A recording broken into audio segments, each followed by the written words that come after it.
तो आज हम लोग आगे कवर करेंगे, जैसे कि हमने पिछले लेक्चर में कूलम्ब्स लॉ के बारे में पढ़ा था, और इससे जो नेक्स्ट वीडियो आएगा वो आएगा आपका इसको लेकर के, यानी कि कूलम्ब्स लॉ के A to Z जितने भी क्वेश्चन मिलते हैं, बहुत सारे क्वेश्चन करने वाले हैं हम लोग कूलम्ब्स लॉ के ऊपर। जितने भी इंपॉर्टेंट क्वेश्चन हैं 1% भी मैं गारंटी दे सकता हूँ उससे बाहर नहीं आएगा जितना मैं करा रहा हूँ। और जो क्वेश्चंस का लिंक है वो मैं आपको डिस्क्रिप्शन में दूंगा, और जो बच्चे नोट्स लेना चाहते हैं हमारे वो भी वहीं से उसको डाउनलोड कर लेंगे। मैं डिस्क्रिप्शन में इसका आपको लिंक दे दूंगा, तो वहां से लिंक पर जाकर के नोट्स आप डाउनलोड कर सकते हैं। साथ साथ में बनवा ही रहा हूँ, साथ साथ बनाना चाहे साथ साथ बनाइए, है ना, वरना फिर आप वहां से डाउनलोड कर सकते हैं जैसा भी आपको मन करे। और एक बात हमेशा ध्यान रखें, मैं लॉन्ग वीडियो नहीं बनाऊंगा, जैसे कि पहले मैंने काफी लंबी वीडियो डाली है, एक वीडियो बीच में, तो इतनी ज्यादा लंबी वीडियो मैं नहीं बनाऊंगा। वो मेरे को टॉपिक कंप्लीट कराना था इसलिए मैंने बना दी है, लेकिन जैसे ही मैं अपने ऑफलाइन पढ़ाता हूँ उसी तरीके से मैं आपको उतना ही वर्क कराऊंगा। देखिए ऑफलाइन में तो बच्चे उतारते हैं तो टाइम ज्यादा लगता है ना, लेकिन जब हम ऑनलाइन पढ़ाते हैं तो उतार देते नहीं है भाई, आप रोक करके नोट कर सकते हो, ठीक है। तो उस हिसाब से मैं अपने हिसाब से या आधे घंटे या 40 मिनट की आपको वीडियो दूंगा, जिस मतलब कि कंडीशन के हिसाब से, जब भी जितना लेक्चर चल पाएगा टॉपिक के हिसाब से, है ना। तो ऐसा बिल्कुल ना सोचे कि भाई लेक्चर मतलब कि आधे घंटे का है तो उसमें कुछ होगा नहीं, ऐसा कुछ नहीं है, उसमें पूरा होता है भाई। यहाँ पर आप लिखते नहीं हो, है ना, लिखते होते हैं आपने से लिखते हो, मैं तो मिटा देता हूँ ना, है ना। तो वो 1 घंटे का ही लेक्चर होता है वो जो ऑफलाइन में चला हुआ, क्योंकि मैं साथ में ही लेकर के चल रहा हूँ आपको, बिल्कुल जैसे मैं पढ़ा रहा हूँ उसी हिसाब से। अगर जो ब्रेक लेता हूँ बीच में, जैसे कि छुट्टी देता हूँ उनको, तो उस दिन मैं आपका लेक्चर भी रिकॉर्ड नहीं करके डालता, तो वही वाली बात है। तो ऐसा बिल्कुल मत सोचे कि सिलेबस नहीं हो पाएगा, सिलेबस पूरा होगा। चलिए तो देखते हैं आगे। पिछले लेक्चर में हमने परमिटिविटी पढ़ा, डाइलेक्ट्रिक कांस्टेंट पढ़ा, कूलम्ब्स लॉ पढ़ा। आज हम करेंगे vector form of Coulomb's law, है ना, यानी कि इसकी वेक्टर फॉर्म क्या होगी, जैसे कि 11th में पढ़ा कूलम्ब्स उसकी, है ना, ग्रेविटेशन की वेक्टर फॉर्म।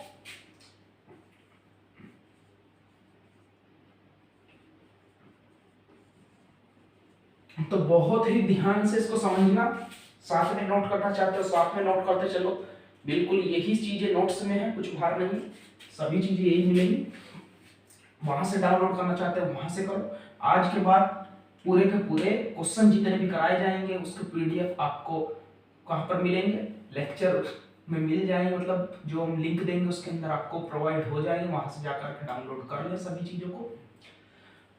और लो क्वेश्चन तो वहीं से करने पड़ेंगे आपको, क्योंकि क्वेश्चन यही नहीं यहाँ पर नहीं देंगे, है ना। चलो तो देखते हैं। और मैं एक बात और बताना चाहूंगा कि मैं एक एक क्वेश्चन यहीं पर कराऊंगा, ऐसी बिल्कुल बात नहीं है कि भाई बहुत ही रेयर केस में अगर जो बिल्कुल बेकार क्वेश्चन है, बिल्कुल खत्म क्वेश्चन है ना, बहुत ही हल्का क्वेश्चन है, तो वो मैं बोलूंगा कि भाई खुद से करो, वरना मैं सभी क्वेश्चन को यहाँ पर कराने वाला हूँ। चलो तो पहले तो टॉपिक कंप्लीट कर लेते हैं आज, है ना, फिर कल क्वेश्चन के पर आएंगे, क्वेश्चन करेंगे उसके बाद में। तो वेक्टर फॉर्म, तो हमने क्या करा इसको समझने के लिए, वेक्टर फॉर्म निकालने के लिए, एक चार्ज यहां पर रखा, मैंने बोला ये Q1 चार्ज, एक चार्ज मैंने यहां पर रखा, मैंने बोला इसको Q2 चार्ज, दोनों पॉइंट चार्ज लिए हमने, है ना। किसी डिस्टेंस r से मैंने इन दोनों चार्ज को सेपरेट कर दिया, ठीक है। ऐसा मानो कि दोनों चार्जेस पॉजिटिव हैं, है ना। पॉजिटिव की मैंने बता रखा आपको, इलेक्ट्रिक फील्ड आउटवर्ड होती है, बाहर की तरफ, पॉजिटिव चार्ज यानी बाहर की तरफ फोर्स लगाता है, ऐसे सभी तरफ होगी, सभी तरफ, ये सभी तरफ बाहर की तरफ। नेगेटिव चार्ज अंदर की तरफ होती है, उल्टा ऐसे, इस तरीके से। पॉजिटिव चार्ज मानो, नेगेटिव चार्ज मानो, पॉजिटिव से बहुत आसान पड़ता है वेक्टर फॉर्म समझनी, तो मैं पॉजिटिव से ही कराता हूं, तो पॉजिटिव से ही समझो ध्यान से। और इसी से कराते हैं, मैं ही नहीं, बहुत सारे टीचर्स हैं जो सभी इसी से कराते हैं, बुकों में भी इसी से लिखा हुआ है ना, सबसे इजी यही होता है, और सिलेबस में भी आपके यही आता है। लो मैंने बोला कि फोर्स ऑन, देखो ध्यान से, फोर्स ऑन फर्स्ट चार्ज यानी कि Q1 चार्ज, कौन लगाएगा इस पर फोर्स, ये लगाएगा। तो मैंने बोला कैसे फोर्स लगाएगा भाई, इधर को धकेलेगा, ऐसे। मैं किसी पर फोर्स लगाऊंगा, कैसे लगाऊंगा, ऐसे, या फिर ऐसे खींचूंगा। मैंने बोला पॉजिटिव चार्ज, तो पॉजिटिव चार्ज कैसे बाहर की तरफ फोर्स लगाता है, ये पॉजिटिव चार्ज है तो कैसे फोर्स लगाएगा, इधर को फोर्स लगाएगा, क्योंकि इसकी इलेक्ट्रिक फील्ड की डायरेक्शन ही इधर को होती है ना। तो इसकी इलेक्ट्रिक फील्ड की डायरेक्शन इधर को होती है, किधर फोर्स लगाएगा, इधर को। यानी कि force on first charge particle 1, force on first charge particle due to second, यानी कि F12। इसी तरीके से इसकी मतलब कि जो पोजीशन वेक्टर होगा भाई, डायरेक्शन ऑफ फोर्स भी तो है, फोर्स क्या है, वेक्टर क्वांटिटी, इसकी डायरेक्शन भी तो किधर को डायरेक्शन है, इधर को। यानी कि किधर से किधर को, Q2 चार्ज से सेकंड चार्ज से फर्स्ट चार्ज की तरफ। तो मैं बोलूंगा R12 इसकी डायरेक्शन हो गई। R के बोला भाई डिस्टेंस 1 से 2 की तरफ, सॉरी उल्टा होगा, 2 से 1 की तरफ, सेकंड चार्ज है ना, सेकंड से फर्स्ट की तरफ, 1 से 2 की तरफ F12 की डायरेक्शन है। वेक्टर मैंने लगाया क्योंकि एक वेक्टर क्वांटिटी है, इस पर कैप लगाया क्योंकि ये पोजीशन वेक्टर है, इसका पोजीशन को बताता है। सॉरी पोजीशन वेक्टर बोल रहे, यूनिट वेक्टर है। यानी कि यूनिट वेक्टर किसको बताता है, सिर्फ डायरेक्शन को बताता है। अगर पढ़ा होगा, नहीं पता तो याद रखो, सिर्फ डायरेक्शन को बताता है। अब इसी तरीके से मैंने कहा इस वाले चार्ज पर ये भी तो फोर्स लगा रहा होगा, किस पर, Q2 पर Q1 भी तो फोर्स लगा रहा होगा, ये पॉजिटिव तो कैसे लगाएगा, इधर को फोर्स लगाएगा। कितनी फोर्स लगी, हमने कहा force on second charge particle किसके वजह से, फर्स्ट की वजह से। तो ये हो गया F21। बहुत ही आराम से करा रहा हूं, ध्यान से समझो इसको। यानी कि F21 force on second charge particle, इस पर किसके वजह से, इसकी वजह से, F21। आया समझ में? लिखना चाहो तो लिख लो कि F12 and F12 is equal to force on first charge particle due to second, सिर्फ समझने के लिए लिख लो ब्रैकेट में, है ना। Force on second charge particle due to first is equal to F21। तो आपको समझ में आएगा कि सेकंड चार्ज पार्टिकल पर फोर्स फर्स्ट की वजह से। तो इसका पोजीशन वेक्टर किधर को जाएगा, इधर को फोर्स लग रही है, यानी कि इधर को, इधर को गया। तो R कैप कितना होगा, किस फर्स्ट चार्ज से सेकंड की तरफ। याद रखने का तरीका क्या है इसका, F21 का पोजीशन वेक्टर F12 उल्टा, F12 का पोजीशन वेक्टर F21 उल्टा हमेशा, ठीक है। तो इतना अब आगे बढ़ते हैं। We know F is equal to 1 by 4 pi epsilon naught Q1 Q2 by R square. पिछले लेक्चर में पढ़ा किसी चार्ज पार्टिकल पर लगने वाली फोर्स इतनी होती है। हम वेक्टर फॉर्म में लिखेंगे, लो तो F12 कितना हो जाएगा। वेक्टर फॉर्म के लिए क्या चीज यूज करते हैं हम, याद आया 11th का, नहीं पता तो समझ लो। किसी भी वेक्टर क्वांटिटी को उसकी वेक्टर फॉर्म में लिखना हो तो उसके पोजीशन वेक्टर से मल्टीप्लाई कर दो, तो इसका पोजीशन वेक्टर r कैप, ठीक है। ये तो जनरल फॉर्मूला है। हमने बात करी F12 फोर्स कितनी होगी, इस पर ही वेक्टर लगाओ, वेक्टर हो गई ना, डायरेक्शन दे दी हमने, यूनिट वेक्टर डायरेक्शन को ही बताता है। F12 फोर्स कितनी होगी, तो ये होगी 1/4 पाई एप्सिलॉन नॉट, भाई चार्जेस तो वही हैं, तो Q1 Q2 बाय, लेकिन अब देखो क्या होगी डिस्टेंस, ये वाली डिस्टेंस r, ये दोनों के बीच की कितनी डिस्टेंस, r स्क्वायर, ठीक है, r स्क्वायर। बहुत सी बुकों में 1 2 भी लिख देते हैं, 2 1 भी लिख देते हैं, उससे भी कोई फर्क नहीं पड़ता। बहुत सी बुकों में r12 से ब्रैकेट में लिखते हैं r2 r1, ऐसे लिख देते हैं, उससे कोई फर्क नहीं पड़ता। लेकिन वो एक बहुत टिपिकल मेथड है, सबसे आसान मेथड यही है। और ऐसा लोरोरो से जैसे कि हम देखते हैं, बहुत ही मजेदार बुक लिखी हुई है ऐसा लोरोरो, तो उसके अंदर जो कॉन्सेप्ट है वो यही वाला यूज हुआ है। बहुत सिंपल कॉन्सेप्ट, बहुत ही सिंपल तरीके से पढ़ा हुआ है। तो देखो हमने r स्क्वायर के ऊपर डिस्टेंस कितनी है दोनों के बीच की, r, तो r स्क्वायर। लेकिन अब हम पोजीशन वेक्टर देंगे इसको, जो डायरेक्शन बताएगा इस फोर्स की, तो इस फोर्स की डायरेक्शन कौन सा पोजीशन वेक्टर बताता है, r21, इसका अपोजिट वाला r21 क्या, हमने बोला इसको फर्स्ट इक्वेशन। इसी तरीके से F21 कैसे निकालोगे, F21 low 1/4 pi epsilon naught Q1 Q2 by distance तो बीच की उतनी ही रहनी है किसी भी चार्ज पर लगे फोर्स, ठीक है। पोजीशन वेक्टर पर Q2 के लिए, इस वाली फोर्स के लिए कौन सा होगा, R12, तो R12 कैप। ये मैंने बोला सेकंड इक्वेशन आ गई, ठीक है। तो ये भी क्या होगा, ये दो हमारी वेक्टर फॉर्म आ चुकी, इस बात का ध्यान रखना। अभी हम आगे कर रहे हैं, वेक्टर फॉर्म 4 निकलेंगी, 4 इक्वेशन होने की, जितनी भी इक्वेशन होने की सभी वेक्टर फॉर्म होंगी। लेकिन हम कंक्लूजन भी निकालते हैं इससे कि आखिर ये बता क्या रहा है, तो उस चीज को निकालेंगे। देखना अभी तक हमने ये देखा। अब पोजीशन वेक्टर का जो फॉर्मूला होता है, मान लो n cap, we know 11th class में पढ़ा वेक्टर चैप्टर में, सारी दुनिया जानती है एन कैप किसके इक्वल होता है, n vector by n vector का मोड। और इसको हम किसी का भी अगर जो वेक्टर का मोड हो तो उसका सिर्फ मैग्नीट्यूड ही बचता है, यानी कि सीधा एन वेक्टर हट जाएगा ऊपर से। आया क्या समझ में?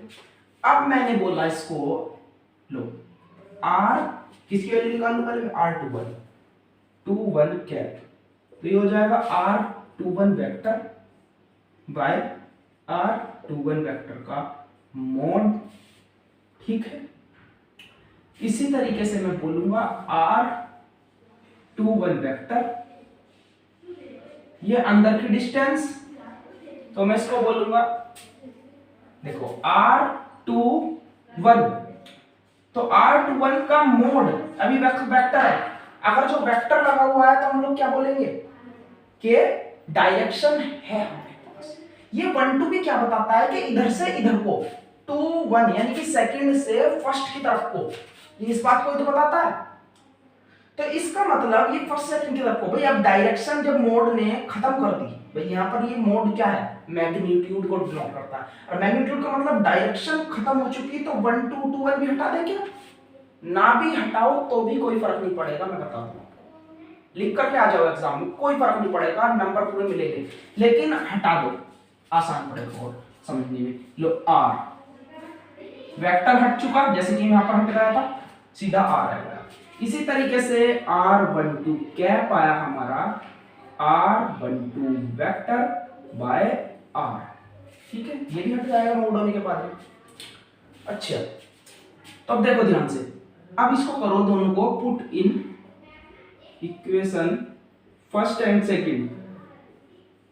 इस डेरिवेशन को मैं आराम से करा रहा हूं, बिल्कुल बहुत ज्यादा ध्यान से समझ लो, इसको आती है, मिटा देता इसको यहां से। ठीक है, ये भी मिटा दे डायग्राम। देखो इसकी वैल्यू इसमें डालो, तो F12 1/4 पाई एप्सिलॉन नॉट। थोड़ा एडजस्ट करो, बच्चे आ गए पढ़ रहे हैं, है ना, तो शोर मचा रहे हैं छोटे बच्चे। Q1 Q2 by R square. ठीक है, इसकी वैल्यू रखनी है मेरे को, Q1 Q2 by R square, R21। ठीक है, R21 की value R21 vector by R, R21 vector by R। अब R तो ये सीधा ना लिख दे क्या, R3, ये हो गई हमारी कौन सी इक्वेशन, थर्ड इक्वेशन। इसी तरीके से R21 vector equal to 1/4 pi epsilon naught Q1 Q2 by, भाई फिर से R है तो यहाँ पर फिर से क्या बन जाना है, R3 बन जाना है, और ये आ जाना है 1 2 का वेक्टर। आया क्या समझ में? तो ये हमारी 4 क्या हो गई, vector forms of Coulomb's law. लिख सकते हो नेक्स्ट लाइन में, equation first second third and fourth are the vector form of Coulomb's law. Coulomb's law की वेक्टर फॉर्म आ गई है। अब देखते हैं इससे आगे क्या होता है। फ्रॉम इक्वेशन थर्ड और फोर्थ से देखो, ये पूरी वैल्यू इस पूरी वैल्यू के इक्वल है क्या नहीं, बस सिर्फ चेंज किसमें है, R21 और R12। भाई जब हमने दो चार्जेस रखे थे किसी r डिस्टेंस पर, तो दो बीच की डिस्टेंस हम इधर से इधर को नापे या इधर से इधर को नापे, तो डिस्टेंस तो सेम है नहीं है, तो डिस्टेंस चेंज हो जाएगी कि भाई इधर से इधर को नापे तो डिस्टेंस छोटी पड़ गई, ये ज्यादा हो गई, ये इधर से इधर को नापे तो उससे तो फर्क नहीं पड़ता। ये 1 2 और 2 1 क्या बताता है कि भाई इधर से इधर को, सेकंड से फर्स्ट की तरफ को, यानी 1 2 क्या बताता है, 1 से सेकंड की तरफ को, ये तो बताता है डायरेक्शन ऑफ फोर्स को, तो बताता है, यानी कि दोनों ही क्या है, इक्वल है। तो हम बोलेंगे from equation third and fourth R21 vector is equal to minus के r12 वेक्टर। माइनस क्यों आया भाई, इक्वल तो है लेकिन but opposite direction, due to opposite direction मैंने माइनस साइन लगा दिया इसमें। आया क्या समझ में? अब देखो आगे, अब हम इस वैल्यू को पुट करेंगे किसी एक इक्वेशन में, या थर्ड में करो या फोर्थ में करो। लो मैंने कहा पुट इन इक्वेशन थर्ड। अगर जो मैं थर्ड इक्वेशन में इसमें पुट करता हूं तो f12 की वैल्यू कितनी आ जाएगी, 1/4 pi epsilon naught q1 q2 by r square cube, sorry cube हो गया था हमारा, r21 की वैल्यू r21 कितना है, माइनस के r12, माइनस के r12 वेक्टर।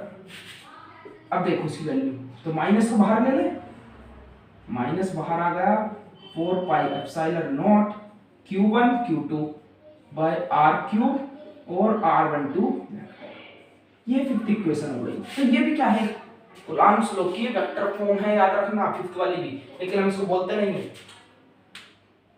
देखो आगे भी ये, अब कंपेयर इक्वेशन 5 एंड 4, 5 इक्वेशन और 4 को दोनों कंपेयर करो। देखो बोथ आर इक्वल, बिल्कुल इक्वल है, बस माइनस साइन का फर्क है। तो हम बोलेंगे f12 vector is equal to minus के f21 वेक्टर। हेंस भाई देखो यही क्या होता है, every action have equal and opposite reaction.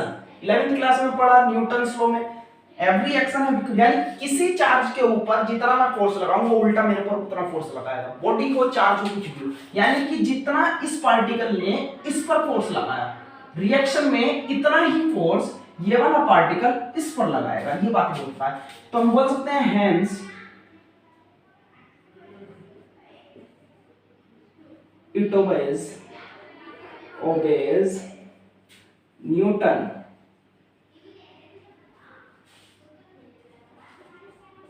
Third law of motion, Newton's third law of motion. आया क्या समझ में? बिल्कुल। तो ये वाली बात हमारे आ चुकी, ये इसका प्रूफ था, यानी कि इससे क्या प्रूफ हो गया कि Newton's third law of motion proof हो गया। कितना फोर्स किसी पर लगाएं तो उतना ही रिएक्शन हमें को चार्ज भी देता है ना भाई। हमने पढ़ा था किसी बॉडी पर फोर्स लगाएं तो उतना ही फोर्स वो उल्टा हमारे पर लगाती है। तो इस तरीके से चार्जेस भी करते हैं, जितना चार्ज ये वाला इस पर फोर्स लगाएगा इतना ही चार्ज ये वाला इस पर फोर्स लगा देगा उल्टे में। न्यूटन्स लॉ वेरीफाई हुआ है इससे, यानी कि किसको फॉलो करता है, न्यूटन्स लॉ को फॉलो करता है। आगे पढ़ेंगे हम इसका प्रिंसिपल ऑफ सुपरपोजिशन, नोट करो इसको।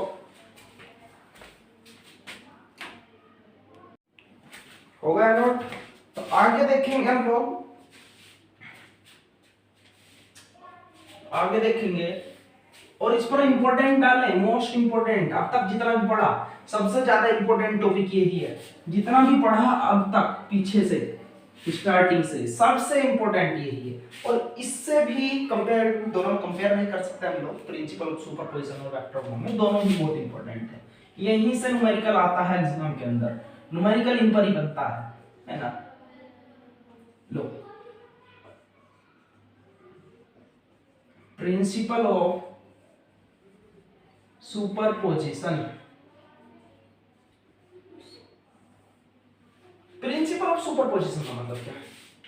प्रिंसिपल ऑफ सुपरपोजिशन का मतलब है कि किसी एक चार्ज पर जब बहुत सारे चार्ज फोर्स लगा रहे हैं तो उसको बोलते हैं principle. Principle of superposition generally ये बताता है, मान लो मेरे पास कोई एक चार्ज है और इसके पास में बहुत सारे चार्ज हैं, मैंने बोला n number of charge particles हैं। ये था 2, ये है 3, ये कहां तक गया, qn तक। तो इस पर्टिकुलर q नॉट चार्ज पर ये सभी चार्ज पार्टिकल नेट फोर्स कितनी लगाएंगे, ये बात हमारे को प्रिंसिपल ऑफ सुपरपोजिशन बताता है। सुपरपोजिशन का मतलब होता है नेट फोर्स, यानी कि नेट इंटेंसिटी। बोल दो लाइट रेज जा रही है, सुपरपोज हो गई, सुपरपोज मिल गई, है ना, मिल जाना, जैसे कि 11th में वेव में पढ़ा था, दो वेव मिल गई, सुपरपोज हो गई। वहां पर भी था प्रिंसिपल ऑफ सुपरपोजिशन वेव के लिए, है ना। यहाँ पर भी हमारा किसके लिए है, चार्जेस के लिए, यानी कि नेट वहां पर इंटेंसिटी थी या कह दो वेव की, एम्पलीट्यूड था, नेट एम्पलीट्यूड कितना होगा, यहाँ पर क्या है, net force on the charge particle की, इस चार्ज पार्टिकल पर नेट फोर्स कितनी लगा रहे होंगे ये सब particle, this is known as principle of superposition, है ना। अब चार्ज पार्टिकल यहाँ पर हमारे में हमने क्या दिखाया, एन पार्टिकल थे यहाँ, अब वो 10 हो, 15 हो, 20 हो, या फिर क्या तो 2-3 चार्ज हो, 3 चार्ज हो, 4 चार्ज हो, है ना। तो वे 3 या 4 चार्ज कह दो, 10 चार्ज जितने भी होंगे एग्जाम के अंदर, तो वो कितनी फोर्स लगा रहे होंगे इसके ऊपर, इस बात को बताता है प्रिंसिपल ऑफ सुपरपोजिशन। आया क्या समझ? क्वेश्चन कैसे आता है इसके ऊपर न्यूमेरिकल आता है। देखो जनरली वो ये नहीं बोलेगा कि 3 चार्जेस रखे हैं और फोर्स लगा रहे हैं, नेट फोर्स बताओ, वो बोलेगा एक स्क्वायर देगा आपको, वो कहेगा 4 charges Q1 Q2 Q3 and Q4 are placed at the corner of the square, क्या है ना, and the capital Q charge is placed at the centroid, एक कैपिटल Q चार्ज है जो कि सेंट्रोइड पर रखा है, जबकि चार्ज पार्टिकल हैं Q1 Q2 Q4 वे कहां रखे हैं, कॉर्नर्स ऑफ द, यानी कि वर्टिसेस भी बोल सकता है, वर्टिसेस ऑफ द ट्रायंगल बोलते हैं या कहते हैं स्क्वायर बोलते हैं, है ना। ट्रायंगल होगा तो भाई वर्टिसेस 3 होंगे तो 3 चार्ज देगा आपको, स्क्वायर बोलेगा तो 4 देगा, पेंटागन बोलेगा तो 5 चार्ज देगा, बस ये चेंज होते रहते हैं, कभी स्क्वायर कभी ट्रायंगल कभी कुछ, और इतना आसान न्यूमेरिकल होता नहीं है, सच बताते हैं, डायरेक्शन वगैरह पर डिपेंड करता है, कराएंगे जब समझ में आ जाएगा पूरा। तो ये बात बताता है principal of superposition. Principle of superposition ने एक बात और बताई कि ये एक चार्ज पार्टिकल, ये एक चार्ज पार्टिकल, दोनों के बीच में एक फोर्स लग रही है, अगर जो मैं किसी थर्ड चार्ज पार्टिकल को यहां पर लेकर के आऊं तो इन दोनों के बीच में लगने वाली फोर्स कभी भी इफेक्ट नहीं करेगी, जितनी फोर्स पहले लग रही थी उतनी ही फोर्स लगती रहेगी। अरे वाह कितनी बढ़िया बात है कि दोनों की फोर्स इफेक्ट ही नहीं होगी, एक तरीके से 2 बंदे लड़ रहे हैं, है ना। अब 2 बंदे अगर जो लड़ रहे हैं तो तीसरा छुटाने पहुंच जाता है ना। ये रहा तो लड़ाई कम हो गई, यानी कि अट्रैक्शन कह दो, रिपल्सन कह दो, वो कम हो गया। तो उसने कहा ये बात बिल्कुल गलत है, ये इतना बदतमीज बंदा है कि ये खड़ा ही है, ये कुछ नहीं बोल रहा, लड़ते रहो आराम से, है ना। अब होता क्यों है इस तरीके का, मतलब कि ये प्रॉब्लम आई किस वजह से, ऐसा क्यों बोला उसने प्रिंसिपल ऑफ सुपरपोजिशन में कि भाई थर्ड चार्ज लाओ, है ना, कहते 2 चार्ज और आ गए, 3 चार्ज और आ गए, कितने भी चार्ज आ जाए वो कभी भी इन दोनों के फोर्स की, जो फोर्स लगने वाली फोर्स है इन दोनों के बीच में, उसकी वैल्यू पर कोई इफेक्ट नहीं डालेगी। या फिर कह दो देखो भाई इन दोनों के बीच में जो फोर्स लग रही है, पहले बताओ 2 न्यूटन लग रही थी, मैंने बोला 2 न्यूटन फोर्स लग रही थी, तो मैं थर्ड चार्ज पार्टिकल को ले आया तो अब भी इसके बीच में 2 न्यूटन की फोर्स ही लगेगी, कोई फर्क नहीं पड़ेगा। जबकि ये वाला चार्ज पार्टिकल अब इस पर भी फोर्स लगाएगा और ये वाला चार्ज पार्टिकल इस पर भी फोर्स लगाएगा, इसी तरीके से ये वाला चार्ज पार्टिकल इस पर भी लगाएगा, ये वाला चार्ज पार्टिकल इस पर भी फोर्स लगाएगा, इसकी फोर्स इसके साथ में अलग होगी, इसकी फोर्स इसके साथ में अलग होगी, लेकिन कभी भी पहले 2 न्यूटन थी इसके आने से पहले, तो इन दोनों की फोर्स की वैल्यू पर कोई फर्क नहीं पड़ेगा, पहले भी 2 न्यूटन थी और अब भी 2 न्यूटन ही रहेगी। क्यों रहेगी अभी बताएंगे। चौथा चार्ज ले आओ जब भी कोई फर्क नहीं पड़ेगा, अब क्या करेंगे, ये इस पर भी फोर्स लगाएगा, इस पर भी फोर्स लगाएगा और ये इस पर भी फोर्स लगाएगा, लेकिन फर्क अब भी नहीं पड़ेगा। 2 चार्ज ले आओ, 10 ले आओ, 20 ले आओ, लेकिन इन दोनों की फोर्स पर कोई फर्क नहीं पड़ेगा। या फिर क्या तो इन दोनों की फोर्स पर ये दोनों चार्ज कोई फर्क नहीं डालेंगे, कुछ भी बोल सकते हो आप। अब किस वजह से नहीं डालेंगे इस बात को मैं आपको बता दूं, है ना। हर चार्ज के पास अपनी इलेक्ट्रिक फील्ड होती है भाई, होती है, ठीक बात है। मान लो पॉजिटिव चार्ज, नेगेटिव मानो पॉजिटिव मानो, कोई फर्क नहीं पड़ने वाला।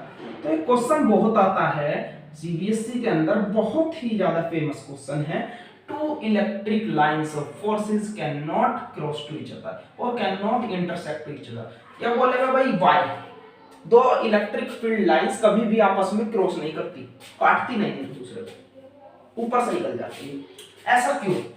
उसने बोला कि भाई इसके पास अपनी इलेक्ट्रिक फील्ड, भाई फोर्स जो है वो किसकी वजह से लगती है चार्ज पार्टिकल के बीच में, इलेक्ट्रिक फील्ड की वजह से, यानी कि फोर्स लगाने का कारण क्या है, इलेक्ट्रिक फील्ड है, ठीक है। इलेक्ट्रिक फील्ड है हमारे पास, मैं लाया दूसरा चार्ज पार्टिकल, है ना, नेगेटिव। अब मैंने बोला कि ये इसकी इलेक्ट्रिक फील्ड ऐसे तो निकलेगी, तो ये इसको काटनी चाहिए, इंटरसेक्ट करनी चाहिए, देखो कट गई। लेकिन उसने बोला नहीं, ऐसे ऊपर से निकल जाएगी, ऐसे बराबर में से ऐसे ऊपर से, कभी भी टच भी नहीं करेगी, काट ही नहीं सकती जो इलेक्ट्रिक फील्ड है। ऐसा क्यों बोला गया उसने, है ना? तो उसने बताया कि भाई जब ये दो अगर जो मान लो कि इंटरसेक्ट कर गई, दो electric lines of forces intersect कर गई आपस में, अगर जो दो इलेक्ट्रिक लाइंस ऑफ फोर्स मतलब कि फील्ड की बात होती है, जो लाइंस आ रही है इसको बोलते हैं इलेक्ट्रिक लाइंस ऑफ फोर्सेस, तो अगर जो इंटरसेक्ट कर गई तो क्या हो जाएगा? उसने बोला अगर जो इंटरसेक्ट कर गई तो at the point of intersection, भाई ये क्या होगा, एक पॉइंट बन गया, at the point of intersection there will be two direction, यानी कितनी डायरेक्शन हो गई, एक ही हो गई, एक ही हो गई। और ऐसे भी बोल सकते हो ये सर्कल टाइप बन गया, ऐसा ही बताया उसने, है ना? Every point is a circle, ये बात आपको जानते हो, हर एक पॉइंट किसकी शेप ले रखता है, सर्कल की, क्योंकि बहुत छोटा होता है, सर्कल होता है। और हमने मैथमेटिक्स के अंदर 10th में पढ़ा tangent drawn from any point on the circle, अगर जो या फिर कह लो लो पूरा सन पड़ेगा, किसी भी सर्किल की कितनी टेंजेंट हो सकती है, एक सर्किल के पास टेंजेंट क्या होती है, छूती भी जाएगी, तो इस सर्किल की कितनी टेंजेंट हो सकती है, इनफाइनाइट नंबर ऑफ टेंजेंट, कितनी बना लो, है ना, पढ़ा है ये क्वेश्चन। तो इस सर्किल की इनफाइनाइट नंबर ऑफ टेंजेंट कितनी बना लो, इस पॉइंट से बना लो, इस पॉइंट से बना लो, फिर इस पॉइंट से बना लो, फिर इस पॉइंट से, कितनी टेंजेंट ड्रॉ कर लो, तो ये पॉइंट है इसकी कितनी टेंजेंट ड्रॉ कर लो। तो एक बात और पढ़ी होगी आपने कि टेंजेंट जो है हमेशा डायरेक्शन को बताता है। मान लो यहाँ पर ये मैंने एक पत्थर बांधा हुआ है और मैं इसको ऐसे घुमा रहा हूँ, ये सेंटर है जहां से मैं घुमा रहा हूँ, ऐसे घुमा रहा हूँ, तो इसके टूटने की पॉसिबिलिटी क्या होगी, इस पत्थर की ऐसे घूम रहा है, स्टोन ऐसे घूम रहा है, रोटेट कर रहा है, तो भाई यहां से भी टूट सकता है, यहां से भी, कहीं से भी टूट सकता है, कहीं से भी, है ना, कहीं किसी भी पॉइंट से, इनफाइनाइट नंबर ऑफ पॉइंट होगा सर्किल पर, कहीं से भी टूट सकता है ये पॉइंट, है ना। इसका मतलब क्या है कि इसकी डायरेक्शन, भाई ये टूट करके जाएगा तो कैसे भागता है, ऐसे तो भागेगा ऐसे ही, जैसे दिवाली पर चक्री घुमाते हैं तो उसमें से क्या निकलता है, मतलब कि वो जो आग निकलती है, तो किस तरीके से निकलती है, ऐसे तो निकलती है, ऐसे ऐसे ऐसे टेंजेंशियली तो भागती है ना, टेंजेंशियली तो भागती है वो। तो इसका मतलब क्या है कि पार्टिकल हमेशा सर्कल से टेंजेंशियल भागता है, मतलब वो टेंजेंट के डायरेक्शन, जो डायरेक्शन होती है पार्टिकल की, पार्टिकल तो निकलते हैं जलते हैं उसमें से, तो कैसे निकलते हैं, टेंजेंशियली निकलते हैं, टेंजेंशियली टेंजेंट पर निकलते हैं। और किसी भी सर्किल की कितनी टेंजेंट होती है, इनफाइनाइट टेंजेंट होती है। तो इस वजह से हम कह सकते हैं इस पॉइंट की कितनी टेंजेंट होगी, इनफाइनाइट होगी, या फिर कह दो 2 होंगी, 2 से समझाते हैं जनरली, हम बोलेंगे इनफाइनाइट होगी, ठीक है, समझने के लिए अच्छा समझ में आएगा पूरा कॉन्सेप्ट, ठीक है। इनफाइनाइट नंबर ऑफ टेंजेंट, इसका मतलब एक पार्टिकल की, एक पार्टिकल, यहां तो बहुत सारे पार्टिकल है, लेकिन एक पार्टिकल की क्या इतनी सारी डायरेक्शन हो सकती है क्या। तो इस इलेक्ट्रिक फील्ड लाइंस की ऐसे जाना चाह रही थी, तो ये कह रहा है ऐसे भी चलो, ये कह रहा है ऐसे भी चलो, ये कह रहा है ऐसे भी चलो, ये कह रहा है ऐसे भी चलो, ऐसे भी चलो, तो ये पॉसिबल ही नहीं है।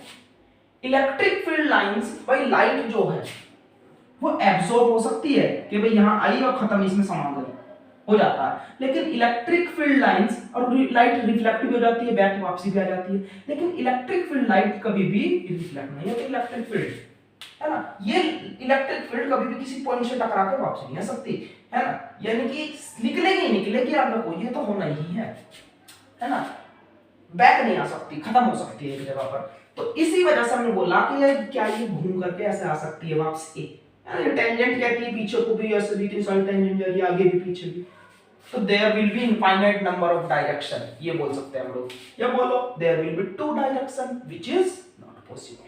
इलेक्ट्रिक फील्ड लाइंस के केस में ऐसा पॉसिबल ही नहीं है कि उसके पास एक से ज्यादा डायरेक्शन हो जाए।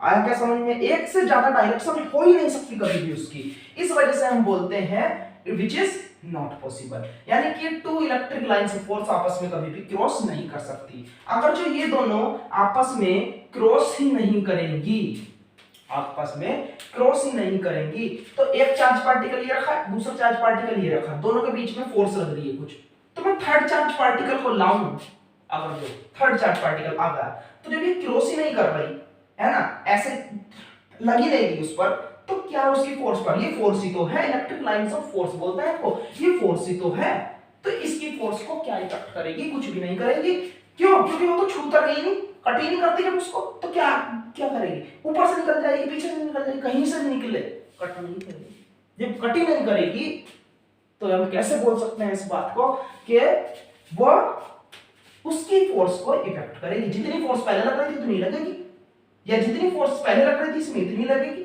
इतनी फोर्स इसमें लगती। यानी कि कभी भी 3 चार्ज पार्टिकल लाओ, दसियों कितने भी चार्ज पार्टिकल ले आओ, यहां पर इन दोनों की फोर्स जितनी लग रही थी उतनी ही लगती रहेगी। एक रीजन और है इसका, बहुत ही अच्छा रीजन लो और देखो इसका। हर चार्ज पार्टिकल अपने हर तरफ से फील्ड निकालता है, हर तरफ से, ये रही हर तरफ से फील्ड निकालेगा, ठीक है। इसी तरीके से ये निकालेगा। तो इस चार्ज पार्टिकल की जो फील्ड है वो कैसे है, ये चार्ज पार्टिकल हम क्या है, इन दोनों के बीच में कोई फोर्स लग रही है, इसकी फील्ड ये रही, समझ रहे हो ना। गंदा हो गया, थोड़ा बड़ा हो गया, तो दोबारा बनाते हैं इसको और अच्छे समझ में आ जाएगा।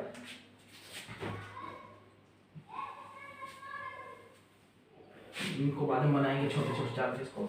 मैं देख लेता हूँ, मुझे रुकता नहीं, वीडियो ये फोन में रुक जाती है क्योंकि चल रही है। चलिए देखते हैं, देखो ध्यान से। ये एक चार्ज पार्टिकल, ये एक चार्ज पार्टिकल, इन दोनों के बीच में कुछ फोर्स लग रही, इसकी मैं इलेक्ट्रिक फील्ड इधर को, क्यों, क्योंकि भाई हम क्यों देख रहे हैं, इलेक्ट्रिक फील्ड से फोर्स जो लगाती है वो इलेक्ट्रिक फील्ड ही लगाती है किसी चार्ज पार्टिकल के बीच में, ठीक है। नेगेटिव पॉजिटिव में अट्रैक्शन हो रहा होगा, किस वजह से होता है वैसे अट्रैक्शन, देखा जाए तो जब दो इलेक्ट्रिक फील्ड लाइंस आपस में मिल जाती हैं, यानी कि चिपक जाती है एक तरीके से, ऐसे मिल जाती है। देखो ये कहता है बाहर चलो, ये कहता है अंदर चलो, नेगेटिव चार्ज की इलेक्ट्रिक फील्ड अंदर को, तो मिल गई ना, अब अट्रैक्शन होगा ऐसे। लेकिन कौन सा चार्ज किसके पास आता है, पॉजिटिव हमेशा नेगेटिव के पास खींच कर आएगा, ध्यान रखना। आगे बताएंगे इलेक्ट्रिक फील्ड एंट्रोपी आएगा क्यों, क्योंकि जब किसी चार्ज पर नेगेटिव फोर्स आती है, ये अंदर को खींच रहा है, अंदर को खींच रहा अपना, ये क्या कर रहा है, खींच करके आ रहा है, तो ये तो खींचेगा। दूसरा रीजन ये हल्का होगा क्योंकि प्रोटॉन निकला पड़ा है, इलेक्ट्रॉन निकला पड़ा है, इलेक्ट्रॉन, तो मास इसका डिक्रीज हो गया होगा, किसकी वजह से, इलेक्ट्रॉन निकलने की वजह से। जितना मास इलेक्ट्रॉन का होता है, एक इलेक्ट्रॉन निकला तो एक इलेक्ट्रॉन की जितना मास डिक्रीज हुआ होगा इसका, तो ये हल्का हो गया इससे, तो ये वाला इसको खींच लेगा, ये होता है सर। अब देखो ये ऐसे फोर्स लग रही है, ठीक है, तो यानी कि इस चार्ज पार्टिकल पर भी ध्यान देना, इस चार्ज पार्टिकल पर ये वाला जो चार्ज है, कौन सी इलेक्ट्रिक फील्ड इस पर फोर्स लगा रही है इस चार्ज पार्टिकल की, सिर्फ ये जो इस पर्टिकुलर एरिया से निकल रही है, इस पर। अगर जो यहां की कोई फील्ड है तो वो हमेशा ऐसे निकल जाएगी, इसको छुएगी ही नहीं, जब छुएगी नहीं तो क्या फोर्स लगाएगी, ये तो बाहर निकल गई सीधी, अब पीछे भी होगी, इस तरीके से हर पास फोर्स होगी।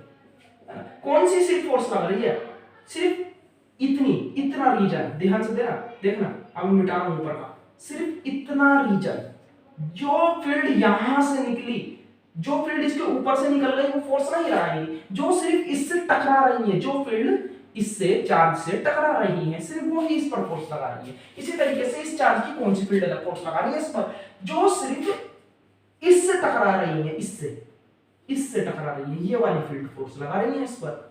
और ये जो इधर को निकल रही है इनका तो कोई काम ही नहीं है, तो सीधी सीधी अपनी डायरेक्शन में जा रही है, इनका कुछ काम नहीं। लेकिन थर्ड चार्ज पार्टिकल लाऊं या कोई सा भी लाऊं, मैं कितने भी लाऊं, तो किस पर, इस चार्ज पार्टिकल पर यही तो फील्ड फोर्स लगा रही है, इस चार्ज पार्टिकल पर, इस चार्ज पार्टिकल पर इसकी यही तो फील्ड फोर्स लगा रही है, लगा रही है, लगा रही।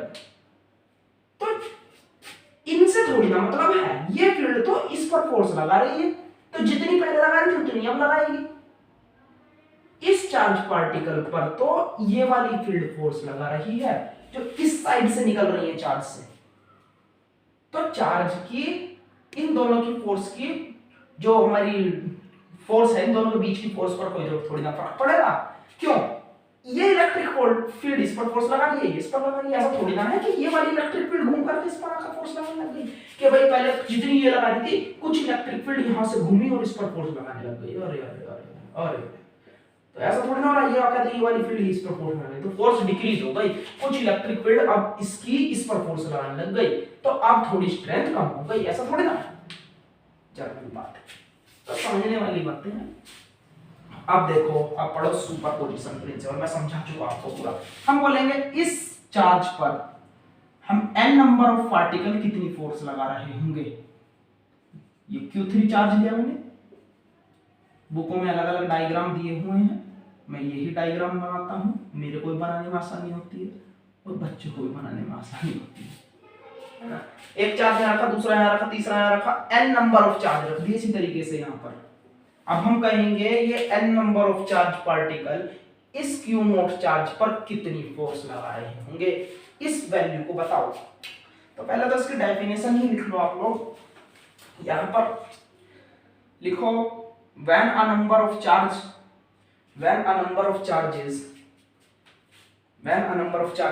are interacting the total force of a given charge, लिखते रहो, the total force of a given charge is vector sum of the total force of a given charge. The total force of a given charge is the vector sum of individual forces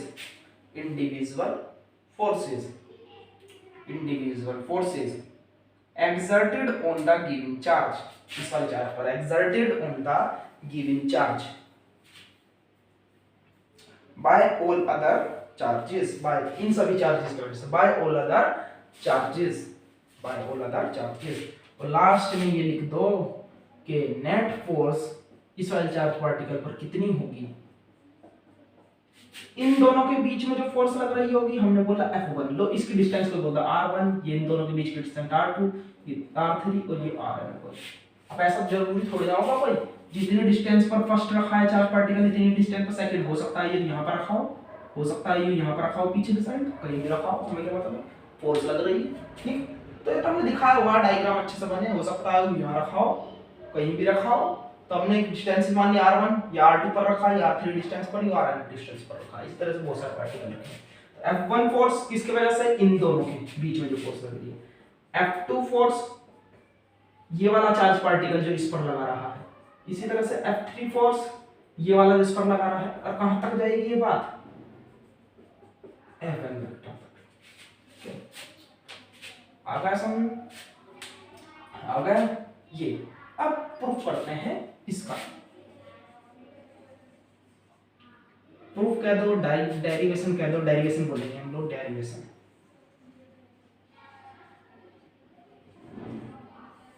देखो हमने कहा we know दो charge particle के बीच की force क्या होती है, 1/4 pi epsilon naught q1 q2 by r square. ठीक है, वेक्टर फॉर्म ले ले। अब जरूर थोड़ा ना यहाँ तो हमने माना हुआ कि सारे पॉजिटिव हैं, माना भी नहीं ऐसा तो, क्योंकि वेक्टर फॉर्म ले चुके, नेगेटिव भी हो सकता है पॉजिटिव है ना, तो वेक्टर फॉर्म ले ली जाती है। तो वेक्टर फॉर्म ले लिया हमने, इसकी वेक्टर फॉर्म से करो, इसको ना भी करो वेक्टर लगा करके, नहीं मजा आता आपको तो हटा दो इसको, कुछ काम ना रहता इसका, मार्क्स पूरे मिलते हैं। ये तो दिखाने के लिए होता है, वेक्टर लगाओगे बहुत बढ़िया बात है ना, क्योंकि मेन जो थ्योरी है फुल थ्योरी इसको ही माना जाता है वेक्टर के साथ में।